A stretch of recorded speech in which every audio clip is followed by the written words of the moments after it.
Monsieur le Président, Madame la Vice-présidente, Mesdames, Messieurs, chers collègues, là je ne vous comprends plus. Que vous ont donc fait les 15-25 ans ? Nous sommes là face à une problématique. Vous avez dit tout à l'heure que nous étions dans une période troublée, perte de sens et de repères. Oui, c'est vrai. Et sur ces publics, c'est particulièrement vrai. Donc vous avez donné plus qu'un coup de rabot sur les missions locales, sur le planning familial, sur la prévention éducative spécialisée et sur l'AJA, qui sont des dispositifs qui souvent prolongent des actions qui sont au cœur de nos actions départementales. Je ne vous comprends pas, vous, Madame la Vice-présidente, qui avez mis en place les CEPOM, qui est une excellente chose pour la lisibilité pour nos partenaires, vous qui avez su soutenir le budget pour le Charmérand. Je ne vous comprends pas. Là, qu'est-ce qui se passe ? Quel est ce court-circuit qui nous amène à laisser tomber, franchement, cette frange de la population ? Ne me souriez pas, Monsieur le Président, parce que c'est franchement sincère, mais c'est grave en même temps ce qui se passe. Franchement, on va laisser tomber un certain nombre de quartiers qui ne sont pas forcément repérés comme quartiers prioritaires, dans lesquels il y a de vrais problèmes. Il y a de vrais problèmes sur ces jeunes. Je ne vous comprends pas, parce que ces jeunes, effectivement, ils font souffrir les autres, mais ils sont eux-mêmes en grande souffrance. Les éducateurs qui se sont exprimés ce matin ont clairement dit l'importance de leur travail qui est méconnu. On peut les interpeller, on peut leur demander plus de rapports, on peut leur demander d'expliquer ce qu'ils font, mais je crois que vous devriez franchement prendre le temps pour revoir ces politiques au lieu de leur retirer 10 à 11%, c'est à peu près le montant des financements. Ce sont des actions qui ne seront plus réalisées. On parle de radicalisation, on parle de problèmes dans les quartiers. Mais c'est pas possible de continuer. Et là, franchement, je ne vous comprends pas.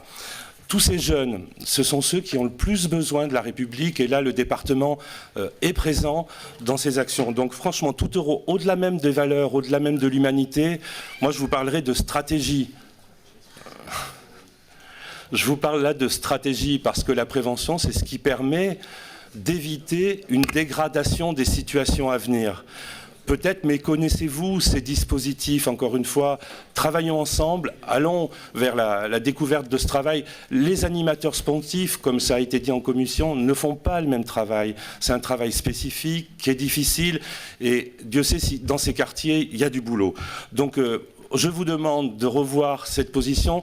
Il y a une marge de manœuvre, et pour ça, je laisserai la place à ma collègue qui a d'autres choses à vous dire dans le prolongement de ce que je vous ai dit maintenant. Alors c'est qui votre collègue? C'est Mme Germain? Madame Germain. Oui, merci Monsieur le Président. J'ai lu notre journal local hier et votre conférence de presse. Avec attention, il était indiqué que nous avions affaire à un budget de rupture. C'était votre slogan. Et moi, à la lumière des chiffres qui sont présentés aujourd'hui, j'ai plutôt l'impression qu'on est dans un budget de continuité. Mais effectivement, je vous le concède, il y a un point de rupture important, qui est la rupture avec le cœur des missions du département.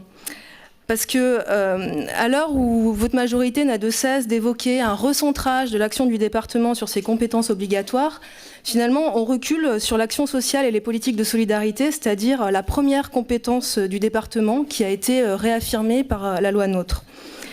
Alors, au-delà des discours, l'exercice budgétaire, c'est surtout l'épreuve des faits. Alors, je vais citer des chiffres qu'on peut constater ensemble, et sur lesquels Bernard Michon est revenu. Moins 800 000 € pour la prévention spécialisée.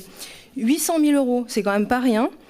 Alors que ces associations, qui sont les premières touchées, les 5 associations qui interviennent sur les questions de prévention spécialisée, elles interviennent dans le cadre de l'aide sociale à l'enfance.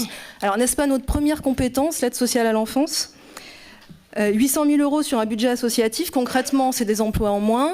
Donc concrètement, des éducateurs en moins sur l'espace public pour aller vers les jeunes.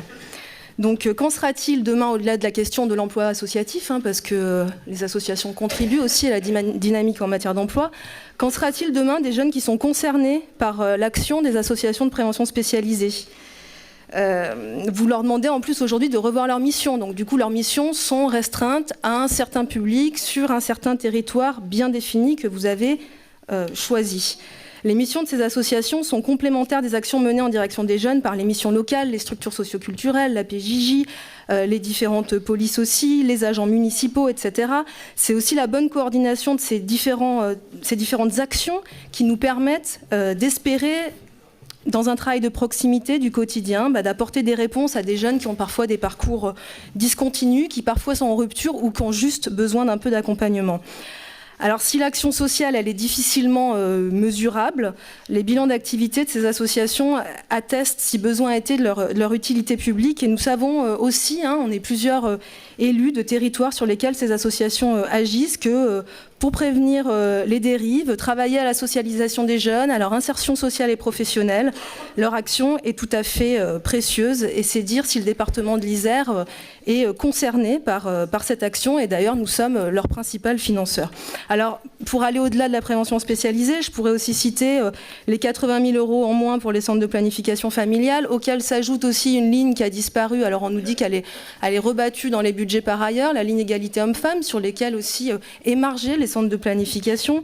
On pourrait citer, et là, du coup, j'interviendrai qu'une fois, je ne reprendrai pas la parole sur le volet cohésion sociale, mais on pourrait citer les 240 000 € en moins pour les foyers de jeunes travailleurs, en moins aussi pour le fonds d'aide aux jeunes travailleurs, les 750 000 € en moins pour l'AJA, les 700 000 € en moins pour l'insertion des jeunes et les missions locales. Bref, je vais aller droit au but. Si je fais le calcul, on est à peu près à 3 millions d'euros supprimés pour les jeunes, en particulier sur ceux qui ont le plus besoin d'être accompagnés. Et là, on pourrait dire, c'est 3 millions d'euros d'économie parce que vraiment, c'est trop difficile, contraintes budgétaires, etc. Mais votre budget, il est en augmentation. Et ces 3 millions, finalement, ils viennent répondre à la promesse électorale que vous avez prise, que vous avez faite en tout cas, de mettre 3 millions d'euros supplémentaires en faveur des établissements d'accueil des jeunes enfants. Moi, je n'ai rien contre soutenir les établissements d'accueil des jeunes enfants, c'est pas la question. On a eu un groupe de travail sur le sujet qui a été donc présidé par Frédérique Puissat et je la remercie de nous avoir associés. Donc, elle nous a dit qu'un nouveau dispositif d'aide était en cours de construction avec des grands axes qui nous ont été présentés, qui peuvent être intéressants pour certains, à certains égards. Mais encore une fois, on a parlé de grands axes, une réunion qui était un peu précipitée avant le vote du budget. Réunion dans laquelle on nous a dit qu'aujourd'hui, on n'était pas en mesure d'attribuer de subventions avant au moins 6 ou 9 mois, parce que tout simplement, vous n'étiez pas prêts, ce que je comprends.